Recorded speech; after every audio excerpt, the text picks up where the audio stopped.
Yo guys, what is going on? Got a yellow WarGreymon deck profile for you guys. This is a super powerful deck, arguably one of the best yellow decks, if not just one of the best decks in the format period, because of its access to cards like WarGreymon as well as Chaosmon Valorarm. This deck is super explosive and has so much removal at its disposal that it is having just a total blast destroying the rest of the meta. So let's go ahead and get into it.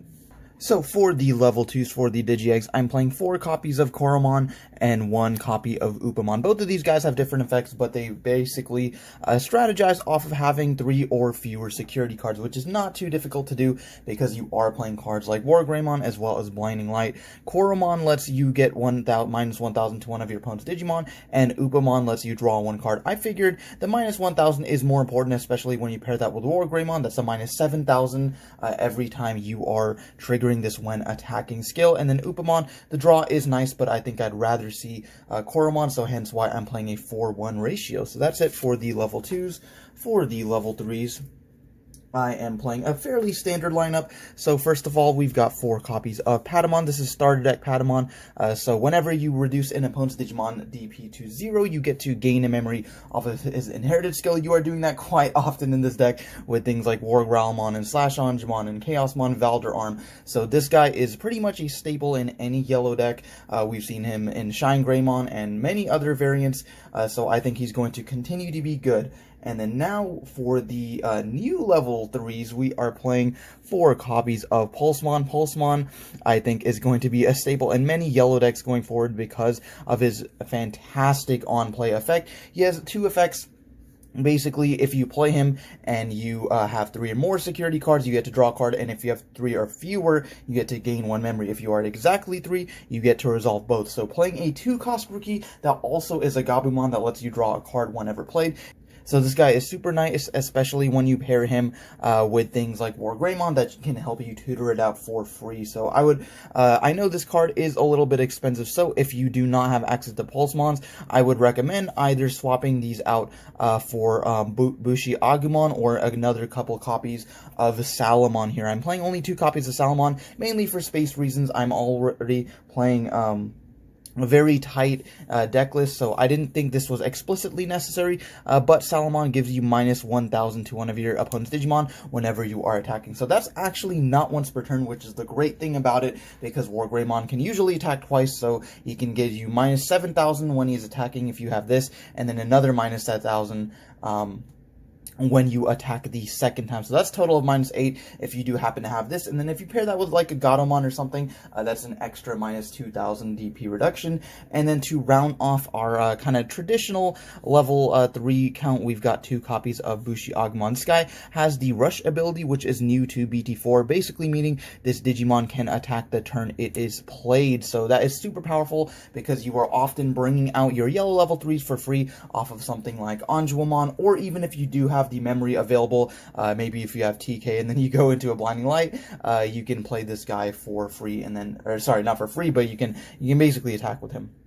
But playing him for free is usually what you want to do because he is at 5 cost. So again, if you do not have access to the Pulsemons here, I would recommend swapping them out for 2 extra copies of each of these cards. And then for the last card here, I am playing 2 copies of Lucemon. Lucemon is fantastic for many reasons. For one, he is a 10,000 DP level 3, so when you bring this out with Angemon, you can just go to town and beat down your opponent's Digimon. But then also the recovery +1 effect is fantastic whenever played, and even if you are not playing him for free, you can usually get 10 or more cards in the trash, and then you'll be able to play him for a reduced cost. So that is fantastic. If you don't have access to Lucemons, I would recommend swapping them out for the promo Patamon, the one that gives you recovery +1 when your security is 1 or lower. So that is going to round off our level 3 count. For the level 4s, I'm playing 4 copies of Pidomon. Pidomon, in this deck specifically, has replaced Unimon as the main blocker, mainly because he is a 1 cost to evolve, and many times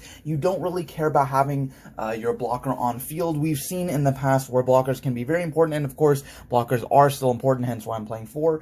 But in this case, I think it is okay, it is acceptable to Digivolve on top of your blocker, especially because he is only a 1 cost, so that lets you get so much value out of him when you're trying to build up into your big plays, into your WarGreymon, into your Chaosmon. So that's why I'm playing 4 copies of Pitomon, and then we're also playing 4 copies of Terurimon. Kind of the same concept, that it is a 1 cost to Digivolve, so you're playing 8 1-cost champions, making WarGreymon very accessible and not having to waste too much memory just going into your champions. Of course, he's also 6,000, so that's important. Gets around things like WarGreymon, but maybe not an opponent's WarGreymon. But yeah, Terurimon is nice and solid. And then for the other level 4s, I'm playing 3 copies of BT3 Gatomon, where you get to reduce your opponent's DP by 1,000. Again, this synergizes with WarGreymon, with Salamon, so you're trying to get as many of these minus 1,000 boosts to stack. But only 3 copies of this, because I did want to make room for the 1 copy of the promo Gatomon. So this guy, if you don't know what she does, you basically get to get recovery +1 whenever played if your security is 3 or less. So there's a lot of times in this deck where your security can be kind of low and you're not sure if you can close out the game, and maybe you're in a bad position. So I think having access to recovery plays like Gatomon and your Lucemon earlier are very, very important, because you don't accidentally want to kill yourself. There also are times occasionally where you resolve TK and you don't have any yellow Digimon. Maybe if your security is really low, Chaosmon Valderarm is a white Digimon, so you won't get recovery if you add him, for example. But I just did want to make room. If you don't have a copy of this, you could definitely just play 4 Gatomon. So that is it for the level 4s. For the level 5s, I'm playing 3 copies of Anjuamon. Anjuamon is very, very fantastic, arguably one of the most important in this deck. Her 1 Digivolving effect is pretty solid. You get to reduce one of your opponent's security attack by 2, so essentially if it's just a normal Digimon, it won't be able to check security for the following turn, which is really nice, can save you some games. But what you're really looking at here is the inherited 1 attacking effect. Basically, if you have 3 or fewer security cards, you get to play a level 3 yellow from your hand for free. That is also not once per turn, so you are trying to resolve that multiple times with your WarGreymon. So there are many times when you can bring out your Lucemon for free, or your Bushi Agumon for free and get an extra attack, or something like a Pulsemon, maybe gain a memory and draw cards. So there are many, many plays you can do here, and because the level 3 pool for yellow is ever increasing, I think this card will only get better with time. In addition to that, I'm also playing 3 copies of WarGreymon. This is the Digiburst 2 WarGreymon. Basically, you get to Digiburst 2 detach 2 materials and reduce one of your opponent's DP by 4,000. So one of their Digimon's DP by 4,000. So that is super nice. Gets rid of actually quite a decent amount of cards from level 4 and down. But even if you're not straight up killing anything, this can stack with the WarGreymon. Maybe you can go WarGreymon, uses effect, and then minus 4,000. You got a TK, so you're starting with 3. Digivolve WarGreymon, go for another 6,000, so that's 10k right there.